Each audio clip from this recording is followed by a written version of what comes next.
greetings to all the friends. முதல்ல பெரிய நன்றி, நீங்கள் எல்லோரும் காலையில் வந்து இந்த இணைப்பில் இணைஞ்சிருக்கிறீங்க in all the social media platforms. I thank all of you for joining in the social media platform. அதுக்காக நன்றியும் நான் தெரிவிச்சுக்கிறேங்க. நான் பெரும்பாலும் தமிழ்லேயே பேசுகிறேன், கொஞ்சம் ஆங்கிலத்திலையும் கலந்து பேசுகிறேன். சில விஷயம் உங்கள்கிட்ட பகிர்ந்துக்கணும், பேசணும். உங்களுக்கு தெரியும், கடந்த சில நாட்களாக பார்த்துக்கிட்டு இருக்கிறீங்க, அரசியலில், பேப்பரில், டிவியில் நிறைய என்னை பற்றி வருது. அது உங்களுக்கு கிளாரிஃபை பண்ணணும், பேசணும் அப்படிங்கிறதுக்காகத்தான். பாரதிய ஜனதா கட்சியில் ஆகஸ்ட் 25, 2020 டெல்லியில் இங்கே வந்து இணைஞ்சு தமிழகத்தில் தமிழக மக்களுக்காக ஒரு 6 ஆண்டு காலம் பணியாற்றுவதற்கு ஒரு பெரிய வாய்ப்பு, ஒரு பெரிய பாக்கியமாக நான் கருதுகின்றேன். இன்னைக்கு எந்த இடத்துல இணைஞ்சனோ அதே இடத்துல வந்து மரியாதையோடு, பண்போடு, அன்போடு என்னுடைய பாதை வேறு பாதையில் பயணம் செய்யணும். இலக்குகள் இன்னும் பெரிதாக இருக்கிறது, நிறைய மக்கள் இணைச்சு செயல்படணும். ஒரு புதிய அரசியலை, அடிப்படை கட்டமைப்பை மாற்றக்கூடிய அரசியலை உருவாக்க வேண்டும் என்கின்ற ஒரு எண்ணத்தோடு இன்னைக்கு வந்து ரொம்ப பண்போடு சொல்லிவிட்டு அதே இயக்கத்திலிருந்து வெளியே வருகின்றேன். இது தமிழர் பண்புன்னு கூட வச்சுக்கலாம். வெளியே சென்றாலும் கூட மரியாதையோடு சொல்லிவிட்டு செல்வது நம்முடைய பண்பு என்பதுதான் எனக்கும் இலக்கணமாக இருந்திருக்கிறது. இன்றிலிருந்து நம்முடைய ஒரு புதிய பாதை, ஒரு புதிய இயக்கம், ஒரு புதிய பொலிட்டிக்கல் மூமெண்ட், அடிப்படையிலிருந்து ஒரு புதிய பரிமாணத்தோடு, பார்வையோடு பார்க்கக்கூடிய ஒரு விதத்தில் தான் நம்முடைய மூமெண்ட்டை நம்ம ஆரம்பிக்கணும். நீங்கள் எல்லோரும் சேர்ந்து இணைஞ்சு அதை ஆரம்பிக்கணும் அப்படிங்கிறது என்னுடைய பெரிய ஆசைங்க. அதற்கு முன்பு சில விஷயத்தை சொல்லணும். என்னுடைய அரசியல் பாதை என்பது ரொம்ப வளைஞ்சு நெளிஞ்சு இங்கே வந்து உங்கள் முன்னாடி நின்றுட்டு இருக்கேன். இது ஈஸி பாத் கிடையாது. ஒரு கிராமத்தில் பிறந்து ஒரு சாதாரண குடும்பத்தில், விவசாய குடும்பத்திலிருந்து வந்து ஒரு காமன் மேன் அரசியலுக்கு வர்றதே நம்ம ஊரில் நம்ம ஒதுங்கிக்குவோம், வரமாட்டோம். பட் அதே போல் என்னுடைய பாதையும் கூட 2009 கேப்டன் விஜயகாந்த் அவர்களுடைய கட்சியில் தேமுதிகவில் ஐஎம் லக்னோவில் படிக்கும் பொழுது ஒரு இன்டர்ன்ஷிப்பாக 3 மாத காலம் ஆரம்பித்து, அதன் பிறகு 10 ஆண்டு காலம் கழித்து பாரதிய ஜனதா கட்சியில் ஆரம்பித்து 6 ஆண்டுகள் பாரதிய ஜனதா கட்சியிலிருந்து இன்னைக்கு தனித்துவமாக நம்முடைய இயக்கத்தை மக்கள் முன்னாடி வைக்கணும், உங்க முன்னாடி வைக்கிறேன். 25 வயசுல எனக்கு அந்த இன்டர்ன்ஷிப் திரு விஜயகாந்த் அவங்க கிட்ட செய்யறக்கு ஒரு பெரிய பாக்கியம். அன்னைக்கு அரசியல்னா என்னன்னே தெரியாம ஒரு புதிய அரசியலை தமிழகத்தில் கொண்டு வர முடியுமான்னு யோசித்த தருணம். இன்னைக்கு வயது 42, கிட்டத்தட்ட 17 ஆண்டுகள் போராடிக்கிட்டே இருக்கிறேன். ஒரு புதிய பாதை உருவாக்க முடியுமா, ஒரு பெட்டர் பாலிடிக்ஸ், ஒரு பெட்டர் சொசைட்டி கொண்டு வர முடியுமா. அதே நேரத்தில் நிறைய யூகங்கள், நிறைய பேர் நிறைய சொல்றதுனால இதே டெல்லியில் ஆகஸ்ட் 24, 2020 பிஜேபியில் இணைய வரும்பொழுது சூப்பர் ஸ்டார் ரஜினிகாந்த் அவங்க எனக்கு ஃபோன் பண்ணாங்க. எனக்கும் அவருக்குமான நட்பு கிட்டத்தட்ட நான் பதவியிலிருந்து வந்த பிறகு ஒரு நட்பு. நிறைய அவர்கிட்ட பேசுவேன். அவருடைய அரசியல் பாதை எப்படி இருக்கணும் அப்படின்லாம் பேசியிருக்கேன். அப்போ திரு சூப்பர் ஸ்டார் அவர்கள் இங்கே டெல்லியிலிருந்து திரும்ப வரணும், அவருடைய இயக்கத்தில் இணைய வேண்டும் என்ற வேண்டுகோளை ஆகஸ்ட் 24 ஒரு நாளைக்கு முன்னாடி பிஜேபியில் சேரும் பொழுது வைத்த பொழுது 3 விஷயம் தான் என் கண் முன்னாடி இருந்துச்சுங்க. தமிழ்நாட்டுக்கு எது நல்லது, அது எந்த மாற்று கருத்தும் இல்லை. சூப்பர் ஸ்டார் அரசியலுக்கு வர்றதுதான் தமிழ்நாட்டுக்கு நல்லது. சூப்பர் ஸ்டாருக்கு என்ன நல்லது, அவர் அரசியலுக்கு வராமல் இருக்கிறது தான் அவருக்கு நல்லது. கோவிட் காலகட்டத்தில் அவருக்கு இருக்கக்கூடிய உடல் பிரச்சனைகள், அதையே பார்த்துக்கணும். முதல்ல அவர் ஆரோக்கியமாக சந்தோஷமா இருக்கணும். அண்ணாமலைக்கு எது நல்லது, பாரதிய ஜனதா கட்சியில் இணைகின்றேன் என்கின்ற வாக்குறுதியை திரு சந்தோஷ் ஐயா கிட்ட கொடுத்தேன், ஒரு ப்ராமிஸ் கொடுத்தேன். அதை பிரேக் பண்ணக்கூடாது அப்படிங்கிறதுல நான் தெளிவாக இருந்தேன். ஸோ 3 கான்ஃபிளிக்ட் இங்கே இருக்கும் பொழுது, ஸோ ஒரு நாள் இந்த கட்சியில் இணைவதற்கு முன்பாகவே முழு கான்ஃபிளிக்ட். அன்னைக்கே ரஜினிகாந்த் ஐயா பேசி அந்த ஃபோன் காலுக்கு முதல் முறையாக மறுத்து, ஐயா மன்னிச்சுக்கங்க என்னால் வர முடியாது என்று சொல்லி பாரதிய ஜனதா கட்சியில் அடுத்த நாள் இணைத்துக் கொண்டேன். அதன் பிறகு சூப்பர் ஸ்டார் அவங்களை பார்த்து மன்னிப்பு கேட்டேன். அவரும் பெருந்தன்மையாக அவருடைய அரசியல் பாதையை அவரும் பெருந்தன்மையாக அடுத்து தீர்மானிச்சார். எதுக்கு இதை நான் சொல்றேன் அப்படின்னாங்க, சில யூகங்களுக்கெல்லாம் என்று முற்றுப்புள்ளியை வைக்க வேண்டும் என்பதற்காக மட்டும்தான் இதை நான் சொல்றேங்க, வேற எந்த காரணமும் கிடையாது. இன்னைக்கும் சூப்பர் ஸ்டார் அவர்கள் மீது பெரும் மதிப்பும் மரியாதையும் வைத்திருக்கக்கூடிய மனிதன் நான். அதே நேரத்தில் பாரதிய ஜனதா கட்சியை பொறுத்தவரை இந்த 6 ஆண்டு காலத்தில் எப்பொழுதும் ஒரு விஷயத்தை விட்டு கொடுத்தது கிடையாது. தமிழ்நாட்டினுடைய அடையாளத்தை விட்டு கொடுத்தது கிடையாது, மண்ணை விட்டு கொடுத்தது கிடையாது, கலாச்சார பாரம்பரியத்தை விட்டு கொடுத்தது கிடையாது, நம்முடைய நீரை விட்டு கொடுத்தது கிடையாது. நிறைய பேர் எங்கிட்ட கேட்பாங்க, குறிப்பா இந்த பகுதி இந்தியாவில் வரும்பொழுது, அண்ணாமலை நீங்க தமிழனா இந்தியனா அப்படின்னு கேட்பாங்க. இது எனக்கு ஒரு பெரிய கான்ஃபிளிக்டிங் கொடுக்கக்கூடிய ஒரு விஷயம். Are you Tamilian, are you an Indian அப்படின்னு. தமிழ்நாட்டில் என்னுடைய அப்பாவோ அம்மாவோ, என்னோட அம்மா தமிழ்நாட்டை தாண்டி வெளியே வந்ததே கிடையாதுங்க. தமிழ்நாட்டில் மட்டும்தான் இருந்திருக்கிறாங்க. என்னுடைய பாரம்பரியம் எல்லாமே. அப்பா ஒரு முறை தமிழ்நாட்டுக்கு வெளியே சின்ன வயசுல வந்துட்டு போயிருக்கிறாங்க. அங்கேயே ஆண்டு காலமாக இருந்து விவசாயம் செய்யக்கூடிய குடும்பம். எனக்கு முதல் வாய்ப்பு தமிழ்நாட்டை விட்டு வெளியே வந்து லக்னோவில் படிக்கிறதுக்கு, அதன் பிறகு டெல்லியில் இருப்பதற்கு, ஹைதராபாத்தில் 2 ஆண்டு காலம் ட்ரைனிங்கில் இருப்பதற்கு, அதன் பிறகு கர்நாடகாவில் 8-9 ஆண்டு காலம் IPS அதிகாரியாக பணி செய்வதற்கு. ஸோ இந்தியா முழுவதுமே கிட்டத்தட்ட அந்த 10-15 ஆண்டுகள் சுற்றிவிட்டேன். அதனால் நான் எப்போதுமே சொல்லுவேன், நான் ஒரு பெருமை மிகுந்த இந்தியன், ஒரு பாரம்பரிய தமிழன் என்கின்ற அடையாளத்தோடு எல்லாத்துக்கிட்டையுமே சொல்லுவேன். அது இந்த கான்ஃபிளிக்ட் சில பேருக்கு ஒரு எட்டர்னல் கான்ஃபிளிக்ட் ஆச்சு. இன்னைக்கு தமிழ்நாட்டினுடைய அரசியலும் கூட ஒரு பெருமை மிகுந்த தமிழனா இருக்கணும் அப்படின்னா நான் ஒரு இந்தியன் என்று சொல்ல வேண்டிய அவசியம் இல்லை அப்படின்னு நிறைய கட்சிகள் அங்கே இருக்கிறாங்க. நான் எப்பொழுதுமே தொடர்ந்து சொல்லிக் கொண்டிருப்பது இந்தியன் என்கின்ற அடையாளத்தோடு ஒரு பெருமை மிகுந்த தமிழனாகத்தான் எல்லா இடத்துலையும் இருக்கிறேன். அப்படித்தான் இந்த இயக்கத்திலும் இருக்கணும். நாம் ஆரம்பிக்கக்கூடிய இந்த இயக்கத்தில் உங்களோடு பயணம் செய்யணும். தமிழ்நாட்டினுடைய எந்த பிரச்சனையும் கூட முன்னிறுத்தி சமரசம் இல்லாத நம்முடைய தமிழ்நாட்டினுடைய வளர்ச்சியை நாம் எல்லோரும் கொண்டு போகணும். எத்தனையோ பிரச்சனைகள். நான் பாரதிய ஜனதா கட்சியில் இணைந்த பிறகு எல்லா தலைவர்களும் பெரும் ஒத்துழைப்பு தான். இருந்தும் தனியா போகணும், உள்ளாட்சி தேர்தலில் தனியா போகணும், தமிழ்நாட்டினுடைய அடையாளத்தோடு பாரதிய ஜனதா கட்சி இருக்கணும். தமிழ்நாட்டினுடைய அடையாளம் மிக முக்கியம் என்பதற்காகத்தான் அன்னைக்கு தலைவர் திரு ஜே பி நட்டா அவர்கள் நிறைய பேர்த்துக்கிட்ட பேசி நாம உள்ளாட்சி தேர்தல் தனியா போகணும், அதே போலதான் லோக்சபா தனியா போகணும். ஏதோ தனிப்பட்ட முறையில் எனக்கும் இன்னொரு கட்சிக்கும் பிரச்சனை இல்லைங்க. பாரதிய ஜனதா கட்சி ஒரு தமிழர் அடையாளத்தோடு களத்தில் இருந்தால் மட்டும்தான் அது தமிழர் நலத்தை முன்னிறுத்தக்கூடிய கட்சியாக இந்திய அடையாளத்தோடு இருக்க முடியும் என்கின்ற ஒற்றை நம்பிக்கை மட்டும்தான். டங்ஸ்டன் பிரச்சனையாக இருக்கட்டும், அதை கத்தி கூச்சல் போடாம அதை பொறுமையாக ஒரு இடத்திற்கும் சென்று நம்முடைய கட்சி அதை நம்ம சரி செஞ்சு கொடுத்தோம். மீத்தேன் ஹைட்ரோ கார்பன் திட்டமாக இருக்கட்டும், நிலக்கரி சுரங்கம் திட்டமாக இருக்கட்டும், எதாக இருந்தாலும் கூட, ஏன் மேகதாத்து அணையில இன்னைக்கு கர்நாடகாவில் எப்படி டி.கே. சிவகுமார் அவர்கள் சொல்றாங்களோ அன்னைக்கு நாங்கள் அணை கட்டியே தீர்வோம் என்று சொன்ன பொழுது தமிழ்நாட்டினுடைய பாரதிய ஜனதா கட்சி கர்நாடகால ஆட்சியில் இருந்த நம்முடைய பாரதிய ஜனதா கட்சியை அன்னைக்கு எதிர்த்து நாம உண்ணாவிரதம் தஞ்சாவூர்ல இருந்தோம். எப்பொழுதும் எந்த உரிமையும் விட்டு கொடுக்கல. அதே நேரத்தில் அந்த கான்ஃபிளிக்டை பொறுத்த வரைக்கும் கத்தி கூச்சல் போட வேண்டும் என்கின்ற அவசியம் இல்லை. பொறுமையாக பாந்தவியமா பேசி நம்ம உரிமையை விட்டு கொடுக்காம செயலாற்ற முடியும் என்பதை ஒரு நாளும் கூட எனக்கு கிடைத்த பொறுப்புகள்ல உங்களுக்கு நான் அதை காட்டிக்கிட்டே தான் வந்திருக்கேன். அதனால இன்னைக்கு திரு மோடி ஐயா அவர்கள் மீது மிகப்பெரிய ஒரு மரியாதை வைத்திருக்கக்கூடிய மனிதன், நாட்டினுடைய பிரதமர், இந்த நாட்டை பாதுகாத்துக் கொண்டிருக்கக்கூடிய மனிதர். ஆனா ஒரு லெவல் வரும் பொழுதுங்க, இந்த சின்ன சின்ன பிரச்சனைகள் அப்படியே சேர்ந்து வரும் பொழுது தொடர்ந்து நாமும் அவர்களுக்கு பிரச்சனையாக இருக்கக்கூடாது. ஒரு பிரச்சனையை எடுத்துட்டு போய் இங்க பாருங்க இந்த பிரச்சனை, இந்த பாருங்க இந்த பிரச்சனை, இந்த பாருங்க அந்த பிரச்சனை, ஒரு அளவுக்கு தாங்க நம்ம சொல்ல முடியும். அதனாலதான் பொறுமையாக பாரதிய ஜனதா கட்சியினுடைய முக்கிய தலைவர்களை பார்த்து மிக பொறுமையாக, இது இன்னைக்கு கான்வர்சேஷன் 3 நாளா நடக்கலைங்க. இதை கிட்டத்தட்ட நான் 1 ஆண்டு காலமாக பாரதிய ஜனதா கட்சியினுடைய தலைவர்கள்ட்ட சொல்றேன். 18 மாதங்களாக எனக்கு இருக்கக்கூடிய கருத்து வேறுபாடுகளை மிக பொறுமையாக, வெளியில கத்தி கூச்சல் போடாம மிக பொறுமையாக 18 மாதங்களாக எல்லா இடத்துலையும் சொல்லிக்கிட்டே வர்றேன். டிசம்பர் 4ஆம் தேதி பாரதிய ஜனதா கட்சிக்கு சொன்னேன், நான் கட்சியிலிருந்து வெளியே செல்ல இருக்கின்றேன், இன்னைக்கே உங்களை நான் தயார்படுத்த விரும்புறேன். அதனால நீங்க நாளைக்கு நான் எடுத்தோம் கவுத்தம் ஒரு முடிவெடுப்பதாக நீங்கள் நினைக்கக்கூடாது. டிசம்பர் 4, 2024 25 பாரதிய ஜனதா கட்சிக்கு சொல்லியிருந்தேன். தேர்தல் பணியை முடித்துவிட்டு செல்ல வேண்டும் என்று சொல்லியிருந்தார்கள். அதுவும் இந்த கட்சியினுடைய ஒரு உண்மை தொண்டனாக கட்சி சொல்லியிருக்கிறாங்க, தேர்தல் பணியை முடித்துவிட்டு மே கடைசி வரை நம்முடைய பணியை செய்துவிட்டு தான் வெளியே வரணும் அப்படின்னு. அடுத்து நாம் என்ன செய்ய போறோங்க? அடுத்து நாம் இதெல்லாம் பேசிட்டோம், பழச பேசிட்டோங்க, இருந்ததை பேசிட்டோம். அடுத்து ஆனந்தமாக அன்போடு தமிழ்நாட்டில் ஒரு அரசியல் இயக்கத்தை நாம் துவங்க இருக்கின்றோம். இது அரசியல் இயக்கமா கட்சி இல்லையா அப்படின்னு நீங்க யாரும் கேட்கவே வேண்டாம். கண்டிப்பாக தமிழகத்தில் அடுத்து நடக்கக்கூடிய தமிழகத்தினுடைய பொது தேர்தலில் நம்முடைய கட்சி போட்டியிடும், அதில் எந்த மாற்று கருத்தும் இல்லை. அதற்கு நாம தயார் பண்ணணும், நிறைய லீடர்ஸை தயார் பண்ணணும், நிறைய கேடர்ஸை, வாலண்டியர்ஸை தயார் பண்ணணும், உத்வேகத்தோடு தயார் பண்ணணும், அவங்களுக்கு அந்த ஸ்கில் செட்டை நாம் உருவாக்கி கொடுக்கணும். அதற்கு கொஞ்சம் நேரமாகும்.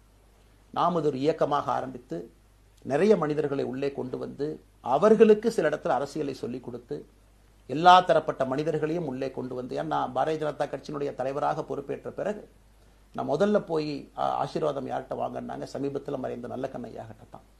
இன்னைக்கு மண் சார்ந்த அரசியலை முன்னெடுக்கணும், நல்ல மனிதர்களுடைய கொள்கைகள் உள்ள கொண்டு வரணும், எல்லா மனிதர்களையும் உள்ளடக்கிய அரசியலை நாம் முன்னிறுத்தணும். டெக்னோக்ராட்ஸ் பெருமளவில் நமக்குள்ள வரணும், பெருமளவில் நமக்குள்ள டெக்னோக்ராட்ஸ் வரணும். இன்னைக்கு அமெரிக்கா போறோம், யூரோப் போறோம், அங்கே போய் நமக்கே எவ்வளவு பெருமையா இருக்கு. ஒரு மிகப்பெரிய நிறுவனம் நிவிடியா எடுத்துக்கங்க, மைக்ரான் எடுத்துக்கங்க, சாம்சங் எடுத்துக்கங்க, இன்டெல் எடுத்துக்கங்க, அங்க இருக்கக்கூடிய இன்ஸ்டாகிராம், ஃபேஸ்புக், கூகுள், ஆல்பபெட் பார்க்கும் பொழுது வைஸ் பிரசிடென்ட் பார்த்தீங்கன்னா ஒரு தமிழன் அங்கே உட்கார்ந்துருக்கிறான். இந்தியன் என்கின்ற அடையாளத்தோடு அங்கே ஒரு தமிழன் அமர்ந்திருக்கின்றார். என்னுடைய கனவு உங்கள் பல பேர்த்த போல அவர்கள் எல்லாம் திரும்ப இங்கே வந்து அரசியல்ல ஏதோ ஒரு விதத்தில் கான்ட்ரிபியூட் பண்றதுக்கு நம்முடைய இயக்கமும் நம்முடைய வருகின்ற காலத்தில் நாம் ஆரம்பிக்கக்கூடிய கட்சியும் அதற்கு உறுதுணையா இருக்கணும். அத்தனை டேலண்ட்டை ரிஃபைன் பண்ணி நம்ம கொண்டு வரும். தமிழ்நாட்டினுடைய வளர்ச்சிக்கு எல்லோரையும் நாம பயன்படுத்தணும். இதுல எங்கேயுமே கூட நான் பெரிது நீன் பெரிது என்று இருப்பதை விட ஒரு வளர்ந்த பாரதம், இந்தியா உலகத்துல மிக முக்கியமான இடத்துல அந்த பாரதம் வந்து அமரும் பொழுது முதன்மை மாநிலமாக தமிழகத்தை கொண்டு வந்து நிறுத்த வேண்டிய பொறுப்பு நமக்கு இருக்கு. அதற்கு நம்முடைய பொலிட்டிக்கல் கிராமர், பொலிட்டிக்கல் லாங்குவேஜ் எல்லாமே நம்ம மாற்றணும். நம்ம பேசக்கூடிய விஷயம். அடுத்து இன்னொன்று கேட்குறாங்க, நான் கமெண்ட் வர அப்படியே நான் பேச ஆரம்பிக்கிறேன். தமிழ்நாட்டில் இன்னைக்கு ஒரு அரசியல் கட்சி வேணுமான்னு கேட்டிங்கன்னா கண்டிப்பாக வேணும். அது எந்த மாற்று கருத்தும் இல்லை. காரணம், ஒரு கடைக்கு போய் நாம் ஒரு டூத் பேஸ்ட்டோ, ஒரு அரிசியோ, ஒரு பருப்போ வாங்கினா கூட 10 கடை ஏறி இறங்கி எங்கள் அம்மா அதெல்லாம் பார்த்து, விலையை பார்த்து, தரத்தை பார்த்து, பொருளை பார்த்து அத்தனை முறை வாங்கித்தான் பார்ப்பேன். ஏன்னா அது நம்ம உடம்புக்குள்ளே போகிற விஷயம். ஆனால் அரசியல் கட்சி இன்னைக்கு எத்தனையோ கட்சிகள் இருந்தாலும் கூட என்னுடைய நம்பிக்கை, நம்முடைய நம்பிக்கை, வருகின்ற காலத்தில் நம்முடைய அரசியல் இயக்கம் கட்சியாக மாறும் பொழுது மக்கள் அந்த தரத்தை பிரித்து பார்ப்பார்கள். தலைவர்கள் எப்படிப்பட்டவர்கள்? நாம எல்லோருமே காமன் மேன் பொலிட்டீஷியன்ஸ். பக்கத்து வீட்டுக்காரங்க மாதிரி தான் மக்கள் நம்மளை பார்க்க போறாங்க. தூரத்திலிருந்து நாம் கை காட்ட போவது கிடையாது. ஏன்னா நாம் யாரும் அப்படிப்பட்ட குடும்பத்திலிருந்து வரவில்லை, அப்படிப்பட்ட வளர்ப்பு நமக்கு இல்லை, நாம் யாரும் அப்படி இல்லை, தமிழனுடைய கலாச்சாரமும் பண்பாடும் இல்லை. அதெல்லாம் கூட நம்முடைய அரசியல்ல முதல் நாள்ல இருந்து கல்ட் பாலிடிக்ஸ்ல இருந்து நம்ம வெளியே வரணும். அரசியல் மாற்றம்னு சொல்றாங்க, ஆனால் அதே கல்ட் பாலிடிக்ஸ். நாம அதில் இருக்க போறது இல்லை. கல்ட் பாலிடிக்ஸ்ல இருந்து வெளியே. அண்ணாமலை என்ன பிறந்த நாளா 10 பேர் கொண்டாடணுமா? அதனாலதான் நம்ம பிறந்த நாள் அன்னைக்கு எதுவுமே நம்ம செய்யல. என்னுடைய பிறந்த நாள் என்பது உங்கள் பிறந்த நாளை போல ஒரு நாள். நான் அரசியல் வருவதை என் பிறந்த நாளை எப்பவுமே கொண்டாடினது கிடையாது. அரசியல் வந்ததுக்காக சில பேர் போஸ்ட் அடிச்சு ஒட்டுறா. அந்த கலாச்சாரத்தையும் உடைக்க வேண்டும் என்பதற்காகத்தான் நேற்று நம்ம எதுவுமே பேசலைங்க, இன்னைக்கு நம்ம பேசுறோம். இந்த கல்ட் பாலிடிக்ஸ்ல இருந்து வெளியே வரணும். ஒரு காமன் மேன் பாலிடிக்ஸை முன்னிறுத்தணும். சமரசம் இல்லாத கொள்கை இருக்கக்கூடிய இயக்கமாக அது கட்சியாக முன்னாடி வரணும். அவ்வளவு குவாலிட்டியான லீடர்ஸை நம்ம பில்ட் பண்ணணும். ஒரு முதலமைச்சர் தமிழகத்தை மாற்ற முடியுமான்னு கேட்டீங்கன்னா கண்டிப்பா முடியாது. முதலமைச்சர் இருக்கக்கூடிய 35 கேபினெட் அமைச்சர்கள் மாற்ற முடியுமான்னு கேட்டா கண்டிப்பா முடியாது. 234 சட்டமன்ற உறுப்பினர்கள் மாற்ற முடியுமான்னு கேட்டா முடியாது. 39 பாராளுமன்ற உறுப்பினர்கள் மாற்ற முடியுமான்னு கேட்டீங்கன்னா முடியாதுங்க. அவர்களோடு உள்ளாட்சி பிரதிநிதிகளாக இருக்கக்கூடிய கிட்டத்தட்ட 30,000க்கும் மேற்பட்ட பிரதிநிதிகள், பஞ்சாயத்து தலைவரிலிருந்து ஆரம்பித்து கவுன்சிலரிலிருந்து, ஒரு கார்பரேஷன் கவுன்சிலரிலிருந்து, மேயரிலிருந்து, நம்முடைய நோக்கம் எல்லா இடத்துலையும் கிளீன் பாலிடிக்ஸ் கொண்டு வரும். எல்லா இடத்துலையும் கிளீன் கவர்னன்ஸ் கொண்டு வரும். எல்லா இடத்துலையும் ஹானஸ்ட், எஃபிஷியன்ட், கேபபிள், வேலையை செய்து முடிக்கக்கூடிய திறன் படைத்த தலைவர்கள் அங்க கொண்டு வந்து வைக்கணும்.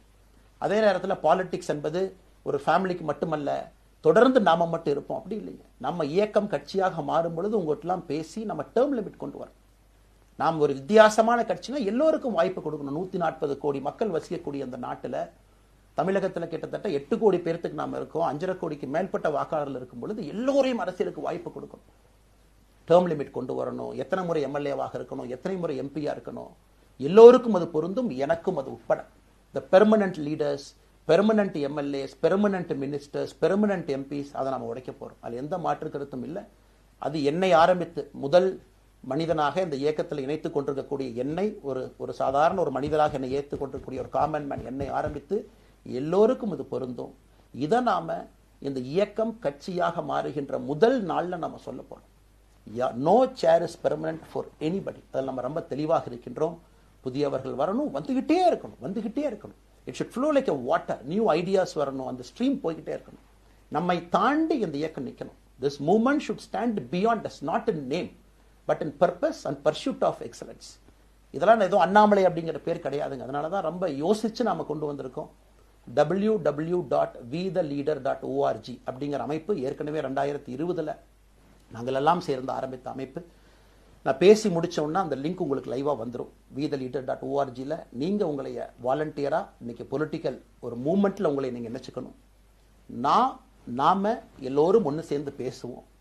அதனாலதான் இன்னைக்கு கோயம்புத்தூர்ல இன்னொரு அறிவிப்பும் கூட கொடுக்கணும். எல்லாத்தையும் டைரக்டா எப்படி நம்ம பாலிடிக்ஸ்குள்ள கொண்டு வர போறோம். APJ Abdul Kalam centre for ethics and politics, APJ Abdul Kalam ஐயாவுடைய பேரில் கோயம்புத்தூர்ல வீத லீடர்ஸ்க்கு கீழே நாம பாலிடிக்ஸ்ல எத்திக்ஸ்க்காக ஒரு சென்டர் ஆரம்பித்து வருகின்றவங்க எல்லாமே இதுக்குள்ள ட்ரெயின் ஆகி தான் வெளியே வருவாங்க. உள்ளாட்சி தேர்தலில் நிக்கிறாங்க, they will get trained, come and stand in local body election. MLA election நிக்கிறாங்க, they will get trained, they will come and stand in election. அவங்க எங்க நின்னாலும் கூட ஒரு ப்ராசஸ்ல நாம அவங்கள ட்ரெயின் பண்ணி, அவங்கள ஷேப் பண்ணி, ஒரு கம்யூனிட்டியினுடைய நீட்ஸ் அண்டர்ஸ்டாண்ட் பண்ணி அரசியல் செய்யக்கூடிய மனிதர்களாக நாம் அவங்கள கொண்டு வர போறோம். நாம் யாருக்கும் போட்டி கிடையாது. ஆளுங்கட்சி இருக்கு, நிறைய எதிர்கட்சி இருக்கு, எல்லோரும் இருக்கட்டும், சந்தோஷமா இருக்கட்டும், அவங்கவுங்க கொள்கையை சொல்லட்டும். நம்முடைய கொள்கையும் வருகின்ற காலத்துல நம்ம எல்லோரும் இணைஞ்சு நம்ம கொள்கையை சொல்ல போறோம். இன்னைக்கு நான் ஏபிஜே அப்துல் கலாம் ஐயா அப்படிங்கிற பேரை உங்க முன்னாடி சொன்னதுக்கான காரணம் என்னன்னா, அவரை நான் மாணவனா பார்த்திருக்கிறேன், ஐபிஎஸ் அதிகாரியா பார்த்திருக்கிறேன், கேள்விகள் கேட்டிருக்கேன், லைவா அவர் பேசினதை கேட்டிருக்கேன். அவர் சொன்ன அத்தனை கான்செப்ட் இன்னைக்கு நமக்கு எப்ப பொருந்தோம், இன்னைக்கு பொருந்தும். எப்பவோ சொன்னார் விஷன் 2020, எப்ப சொன்னாருங்க 2020. நம்ம 2020 2000 சொன்னார். நாம அந்த கோல் போஸ்ட் அப்படியே மாத்திட்டோம். அது மட்டும் இல்லை, அன்னைக்கு சொன்னாரு கிராமப்புறத்திலிருந்து நகரத்துக்கு யாரும் போகக்கூடாதுன்னா புறா providing urban amenities and rural areas, கிராமப்புறத்தில் அவ்வளவு ஃபெசிலிட்டியை கொண்டு வரணும். அது எல்லாம் கூட இன்னைக்கு யாருக்கு பொருந்ததோ இல்லையோ நம்முடைய சமுதாயத்துக்கு பொருந்தும். அவ்வளவு விஷயங்கள் சொல்லியிருக்கக்கூடிய ஏபிஜே அப்துல் கலாம் ஐயா நமக்கு மிக முக்கியமானவர். அவருடைய கருத்தியல் நமக்கு மிக மிக முக்கியமானது. ஒரு தேசிய மனிதராக, பெருமை மிகுந்த தமிழனாக வாழ்ந்து மறைந்திருக்கக்கூடிய ஒரு அற்புதமான மனிதர். நிறைய நம்முடைய தலைவர்கள் இருக்காங்க. அத்தனை கொள்கைகளும் வேண்டும்.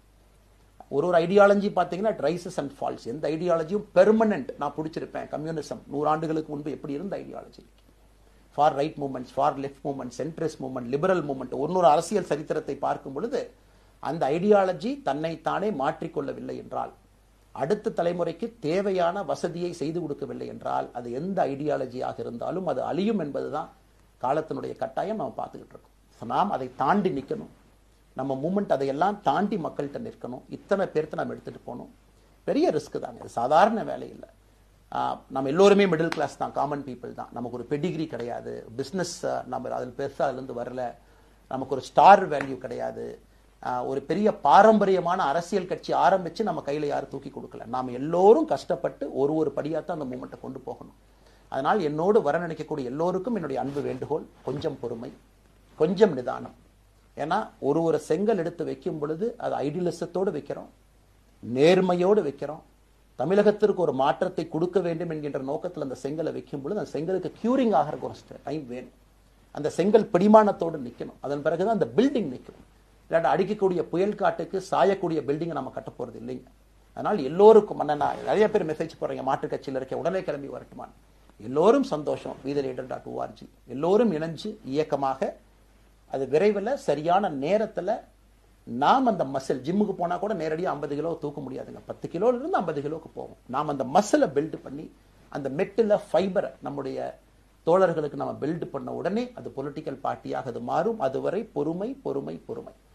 அவசரமா ஒரு வெயிட்டை தூக்கி முதுகு பிடிச்சு கால் பிடிக்கிறத விட சரியா ஒரு திசையிலும் அதை கொண்டு போய் இதை பக்காவான முறையில் நம்ம அதை செய்வோம். ஆனால் இன்றிலிருந்து நம்முடைய wethereader.org அதுல மூவ்மெண்ட் நம்ம ஆரம்பிக்கிறோம். கோயம்புத்தூர்ல ஏபிஜே அப்துல் கலாம் ஐயாவோட பேரில் centre for ethics and politics அதை உருவாக்குறோம். உள்ளாட்சி தேர்தலுக்கு நிறைய மனிதர்களை இங்கிருந்து நம்ம அனுப்புறோம். அவங்க உள்ளாட்சி பிரதிநிதிகளா வர்றாங்க. குட் பாலிடிக்ஸை நம்ம சொல்லிக்கிட்டே வர்றோம். அதனால தான் நான் அடிக்கடி சொல்லுவாங்க, நாம மாறுவோம், மாற்றம் தானாக நடக்கும். ஸோ அதனால தான் நம்முடைய இந்த மூமெண்ட்டினுடைய கொள்கையே மாறுவோம், மாற்றுவோம். Let us also change to bring change. இந்த ரெண்டையும் செய்வோம். யாரு மீதும் வன்மம் கிடையாது. அதே நேரத்தில் நம்முடைய சமூக வலைதளத்தில் இருக்கக்கூடியவங்க நான் வாரியர்ஸ்னு சொல்லிங்க, you are the change agents. என்னை பொறுத்தவரை ஒரு மாற்றத்தை கொடுக்கக்கூடியவங்க நீங்கள். சண்டை களத்தில் சண்டை போடுறது நம்ம வேலை இல்லைங்க, மாற்றத்தை கொடுக்கக்கூடியது நம்முடைய வேலை. கடந்து வந்த பாதையை திரும்பி பார்க்கும் பொழுது கொஞ்சம் சந்தோஷத்தோடு, அதே நேரத்தில் யாரெல்லாம் கைப்பிடிச்சு இவ்வளவு தூரம் கூட்டிட்டு வந்தாங்களோ அவர்களுக்கு நன்றி உணர்வோடு, நம்ம முன்னாடி செல்லக்கூடிய பாதை இதுவரை வந்த பாதையிலிருந்து கொஞ்சம் மாறுபட்டு இருந்தாலும் நம்முடைய அனுபவத்தை வைத்து அதற்காக யாரையும் திட்டி தீர்க்கணும்னு அவசியம் இல்லை. சமூக வலைதளத்தில் நாம ரொம்ப ரெஸ்பான்சிபிளா இருப்போம். தமிழ்நாட்டில் இன்னைக்கு இருக்கக்கூடிய பிரச்சனை, என்ன கமெண்ட் வேணாலும் யாரு வேணாலும் போடலாம், பேசலாம், மைக்கே முன்னாடி இருக்கு, நான் பேசிட்டு போயிடுவேன்னு நினைக்கிறீங்க. பாதிக்கப்படுறவங்க பின்னாடி ஒரு குடும்பம் இருக்கு, குட்டி இருக்கு, குழந்தை இருக்கு, அவங்களுக்கும் ஒரு தனி அடையாளம் இருக்கு. அது என் சைட்ல இருந்து தெரியாம ஏதாவது தவறு நடந்திருந்தாலும் கூட, என்னை ஆதரித்து செய்பவர்கள் ஏதாவது தவறு செய்திருந்தாலும் கூட அதற்காக இந்த நேரத்தில் நான் மன்னிப்பும் கேட்டுக்கிறேன். இப்ப இருந்து நம்முடைய பாதை, முன்னாடி செல்லக்கூடிய பாதை என்பது மக்களுக்கான பாதை, ஒரு பாசிட்டிவான பாத். காமன் மேன் பாலிடிக்ஸை நம்ம பில்ட் பண்றோம், ஃபவுண்டேஷனோடு மேல வர போறோம். தமிழ்நாட்டை எல்லா இடத்திலும் கூட கீழிருந்து மேலே வரை அந்த மாற்றத்தை கொண்டு வர போறோம். அதனாலதான் நான் இன்ஸ்டாகிராம் லைவ்ல வந்தேன். ஒரு புதிய தலைமுறையை நம்ம அரசியலுக்குள்ள கொண்டு வரணும். அவங்களை ஒதுக்கி வைக்க முடியாது. ஏன் அப்படி ஓட்டு போடுறாங்க, ஏன் அப்படி ஓட்டு போடுறாங்க கேட்க முடியாது. They are hungry for change. மாற்றம் வேண்டும் என்று துடித்துக் கொண்டிருக்கின்றார்கள். உடனே நடக்கணும். யூரோப்பியன் கண்ட்ரி போறாங்க, டூர் பார்க்கறாங்க, சோஷியல் மீடியா பார்க்கறாங்க. தமிழ்நாட்டில் ஏன் நாளைக்கு காலையில் நடக்கலைங்க? அதே நேரத்தில் நம்முடைய பெரியவர்கள் எத்தனையோ பேர் நான் பார்க்கறேன். வயசான நம்முடைய பெரியவர்கள் நடந்து போறது கூட இன்னைக்கு ஒரு பார்க் நமக்கு கிடையாது. சாயந்தரம் ஆனந்தமா இத்தனை காலமாக உழைத்து விட்டு வீட்டில் இருக்கிறாங்க. ஓய்வெடுக்கக்கூடிய நேரத்தில் கூட ஒரு கிரீன் ஸ்பேஸ் அர்பன் ஏரியால கிடையாது, ரூரல் ஏரியால கிடையாது. இத்தனை 60 ஆண்டு காலம் இந்த நாட்டில் வாழ்ந்தும் கூட கடைசி 20 ஆண்டுகள் நிம்மதியாக இருப்பதற்கான கட்டமைப்பை நம்ம உருவாக்கல. ஸோ எல்லாத்தையும் நாம யோசிக்கணும். ஒரு பக்கம் ஜென்சி, ஜென் ஆல்பா யூத் இருக்காங்க, அந்த வேகத்துக்கு தீனி போடணும். இன்னொரு பக்கம் வயதான பெரியவர்கள், முதிர்ச்சி அடைந்தவர்கள், பக்குவப்பட்டவர்கள் இருக்கிறாங்க. அவங்களுடைய கடைசி காலத்தை பக்குவமாக வாழ்வதற்கான வசதியை நாம் ஏற்படுத்தி கொடுக்கணும். அதனால் ரொம்ப நேரம் நான் பேசிக்கிட்டே போலீங்க. அதனால் நிச்சயமாக வருகின்ற காலத்தில் நிறைய பேசுவோம், நிறைய விஷயங்களை நாம் பேசுவோம், நிறைய விஷயங்களை பகிர்ந்து கொள்வோம். அதனால் நிச்சயமாக நமக்கு நல்லது நடக்கும். இன்னொரு கேள்வி கேட்டிருக்கீங்க. ஏன்னா நான் பேச அது அப்படியே மேலே வந்துட்டு இருக்கேன். எனக்கு இது புதுசுங்க, அப்படியே நானும் மேனேஜ் பண்ணி பேசிட்டு இருக்கேன். உங்களுக்கும் பிரதமருக்கும் இருக்கக்கூடிய முடிவு, நம்முடைய பிரதமர் மோடி அவர்கள் நம்முடைய பிரதமர், அந்த கௌரவம் இருக்கும். ஆனா பாரதிய ஜனதா கட்சியிலிருந்து ஒரு விஷயத்தை நம்ம டிஸ்அக்ரி பண்றோம்னா கம்பீரமாக ஸ்ட்ரெயிட்டா நம்ம டிஸ்அக்ரி பண்ணுவோம். 3 மொழி கொள்கை சமீபத்தில் கொண்டு வந்திருக்கக்கூடிய டைம் டேபிள்ல மாற்றம் 2029 தான் 9ஆம் கிளாஸ் பசங்க 3வது மொழியை படிச்சிருக்கூடாது, 2020 மாற்றிய பொழுது நான் குரல் கொடுத்தேன். அதுல எந்த மாற்று கருத்தும் இல்லை. நாம் அப்போஸ் பண்றதுக்காக யாரையும் அப்போஸ் பண்ண மாட்டாங்க, எதிர்ப்பதற்காக நம்முடைய அரசியல் கிடையாது. எப்படி திமுகவை பார்க்கின்றோமோ, எப்படி அதிமுகவை பார்க்கின்றோமோ, எப்படி டிவிகேவை பார்க்கிறோமோ, எப்படி அண்ணன் சீமான் அவர்களை பார்க்கிறோமோ, எப்படி அண்ணன் அன்புமணி அவர்களை பார்க்கிறோமோ, எப்படி இங்க இருக்கக்கூடிய எல்லா தலைவர்கள், அண்ணன் ஜி.கே. வாசன் அவர்கள், ஏசி சண்முகம் அவர்கள், பாரிவேந்தர் அவர்கள், ஜான் பாண்டியன் அவர்கள், எல்லா கிருஷ்ணசாமி ஐயா அவர்கள், ஐயா வைகோ அவர்கள், அம்மா பிரேமலதா அவர்கள், எல்லா தமிழகத்தில் இருக்கக்கூடிய எல்லா அரசியல் கட்சியினுடைய தலைவர்கள் எப்படி பார்க்கிறோமோ அப்படித்தான் நான் பாரதிய ஜனதா கட்சியை பார்ப்பேன். அதற்காக நம்ம போய் ஒரு வன்மமோ எதுவும் கிடையாது. கட்சி அவங்க கொள்கையை அவங்க முன்னிறுத்த போறாங்க. நம்ம இயக்கத்தினுடைய கொள்கை, நம்ம கட்சியினுடைய கொள்கையை நம்ம முன்னிறுத்த போறோம். யாருக்கும் நாம் போட்டி கிடையாது. மக்கள் முன்னாடி தரம் பார்த்து மக்கள் நம்மை தேர்ந்தெடுப்பார்கள் என்கின்ற நம்பிக்கையோடு மக்கள் முன்னாடி நம்ம நிற்கிறோம். அடுத்து இன்னொரு கேள்வி கேட்டீங்க. அமித்ஷாஜி அவங்களை நீங்க பாத்தீங்க, போட்டோலாம் வந்துச்சு, என்ன விஷயம் அப்படின்னு.